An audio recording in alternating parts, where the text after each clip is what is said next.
Spidey has, for so many years, been born, bred, raised in New York. For them to base the final battle around the Statue of Liberty was pretty incredible, really. It's at the Statue of Liberty. I mean, there's no way practically to do that, with the set, with the proper proportions. So we have to do it blue screen.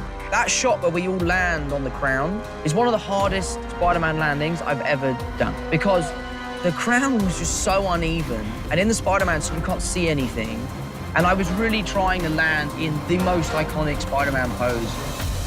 Poor Peter, too weak to send me home to die. At this point, Tom has got so much hatred, and so much of the fight had to be that raw aggression and that pure anger. But, we also know that he has to hold his temper, or else that's going to be the one thing that's going to let him down. There was some really fantastic fight stuff, and Tom Holland just absolutely did a fantastic job. And Willem brought his A game. Yeah! I think I can repair Dylan and Marco, but the others, The idea that they are all the same thing and they could all come together and sort of help each other, that to me felt like it was part of the DNA of the story that we were already trying to tell.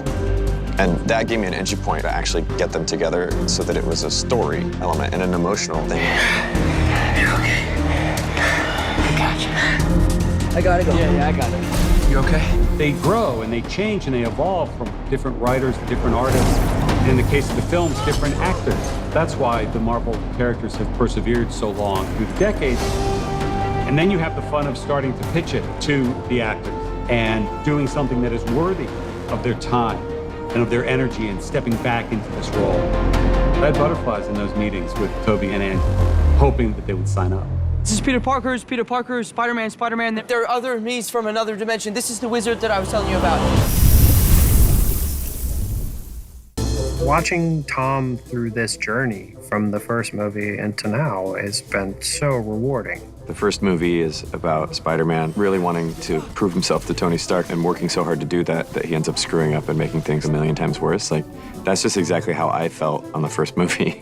Tom and I both felt the same. Like, where are we? What's going on? This is a crazy opportunity. Let's not screw it up. This is insane. Look at this thing. Look. We both grew up together. I don't feel like it was a parental role. I felt like we were all the kids. What's interesting in the previous films is that he really has been the Spider Boy. What about me? What about you? I mean, what if Mrs. Stark needs me or something, or I don't know, something big goes down? And this film is about him becoming Spider-Man. It's about him growing up, making his own decisions, and stepping up to the plate as a full-blown Avenger. And it's been really nice to kind of have that dovetail between myself on Spider-Man Homecoming and now who I am and who Peter Parker is in Spider-Man No Way Home. My name is Peter Parker, and I would like a coffee, please.